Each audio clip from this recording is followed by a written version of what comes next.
ঢোলাহাটের ঘটনায় দ্বিতীয় ময়নাতদন্তের নির্দেশ দিল আদালত। ঢোলাহাটের ঘটনায় দ্বিতীয় ময়নাতদন্তের নির্দেশ দেওয়া হয়েছে, এমনকি মামলাকারীর উপস্থিতিতে দ্বিতীয় ময়নাতদন্ত করতে হবে বলে নির্দেশ বিচারপতির।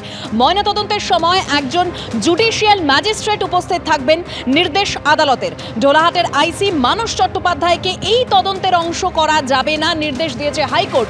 হাইকোর্টের ঠিক কি নির্দেশ, বিচারপতি কি বলেছেন, এ নিয়ে আরো বিস্তারিত জানবো আমাদের প্রতিনিধি সৌভিক মজুমদারের কাছ থেকে। সৌভিক, দেখুন, কলকাতা হাইকোর্ট মনে করেছেন, অর্থাৎ মাননীয় বিচারপতি অমৃতা সিনহা মনে করেছেন, এই মামলার স্বচ্ছ এবং নিরপেক্ষ তদন্তের স্বার্থে এই মুহূর্তে সমস্ত যা তথ্য প্রমাণ রয়েছে সেগুলোকে সংগ্রহ করতে হবে এবং সেগুলোকে সুরক্ষিত করতে হবে।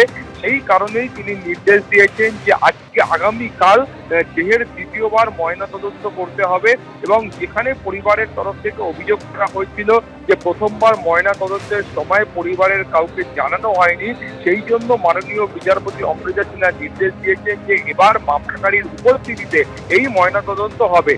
দ্বিতীয় হলো যে তুমি জানো যে মূলত আইনজীবীরা অভিযোগ করেছিলেন যে এই ধরনের মৃত্যুর ক্ষেত্রে বা যে অভিযোগ করা হয়েছিল যে হেফাজতের কার্যত পিটিয়ে মারা হয়েছে, সেই ধরনের অভিযোগের থেকে একজন ম্যাজিস্ট্রেটের উপস্থিতিতে ময়নাতদন্ত করতে হয়। কিন্তু দেখা গিয়েছিল যে প্রথমবার ময়নাতদন্তের সময় কোনো জুডিশিয়াল ম্যাজিস্ট্রেট উপস্থিত ছিলেন না, ফলত সেই কারণে এবার যখন ময়নাতদন্ত হবে সেই সময় একজন জুডিশিয়াল ম্যাজিস্ট্রেটকে উপস্থিত থাকতে হবে। এবং তৃতীয়ত বলা হয়েছে যে গোটা ঘটনা প্রথমবার যখন ময়নাতদন্ত হয় সেই সময় ভিডিওগ্রাফি করা হয়েছিল, দ্বিতীয়বার যখন ময়নাতদন্ত হবে সেই সময়ও গোটা প্রক্রিয়াটার ভিডিওগ্রাফি করতে হবে। সেই মর্মে কলকাতা হাইকোর্টের তরফ থেকে নির্দেশ দেওয়া হয়েছে এবং তার পাশাপাশি এটা বলা হয়েছে, তুমি জানো, পরিবারের তরফ থেকে অভিযোগ করা হয়েছিল যে এই ঘটনার ক্ষেত্রে ওই থানার যিনি ভারপ্রাপ্ত আধিকারিক ছিলেন মানস চট্টোপাধ্যায়, তার একটা বড় ভূমিকা রয়েছে এবং পরিবারের তরফ থেকে অভিযোগ করা হয়েছিল যে এই মানস চট্টোপাধ্যায় তিনি কিন্তু এই পরিবারের সঙ্গে একটা মধ্যস্থতা করার চেষ্টা করছিলেন। এমনকি যেদিন ওই যুবকের মৃত্যু হয় সেদিন পর্যন্ত হাসপাতালে এসে তিনি একটা মধ্যস্থতা করার বা সেটেলমেন্ট করার চেষ্টা করেছিলেন। সেই জন্য কলকাতা হাইকোর্ট নির্দেশ দিয়েছে যে কোনোভাবেই তিনি একদম। সৌভিক, তুমি আমাদের সঙ্গে থাকো। এই মুহূর্তে আমাদের সঙ্গে টেলিফোন লাইনে রয়েছেন সিপিএম সাংসদ তথা আইনজীবী Bikash Ranjan Bhattacharya.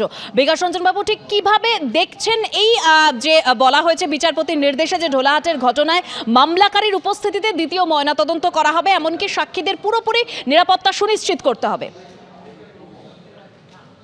Free and fair investigation, এটা হচ্ছে যে কোনো অভিযুক্ত কিংবা যারা ভিকটিম তাদের অধিকার, ফান্ডামেন্টাল রাইট।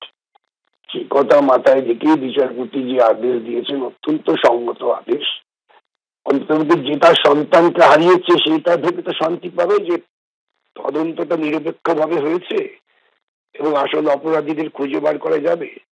সেই দৃষ্টিকোণ থেকে আজকাল আদালত এই ধরনের আদেশ দেন।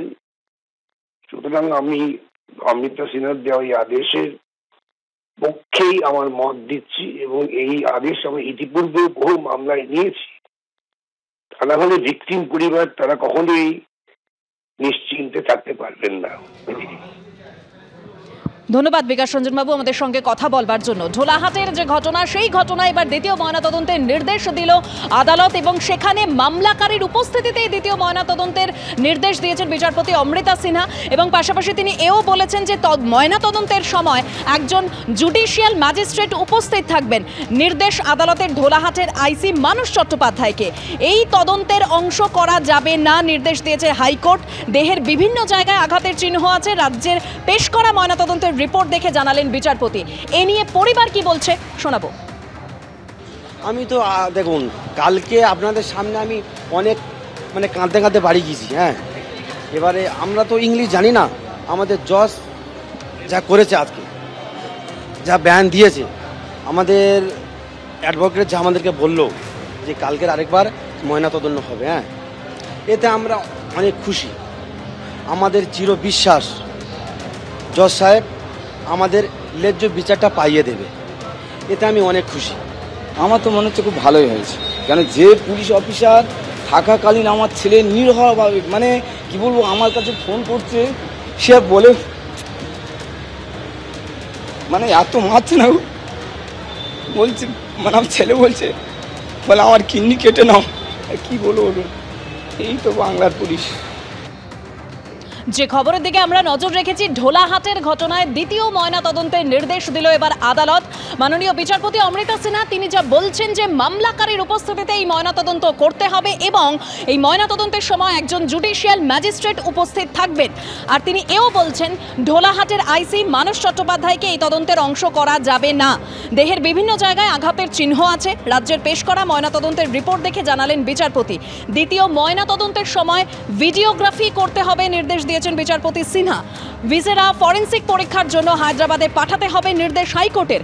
সুন্দরবনের পুলিশ সুপার সমস্ত সাক্ষীদের এবং পরিবারের নিরাপত্তা সুনিশ্চিত করবেন যেন তাদের হুমকি দেওয়া না হয়।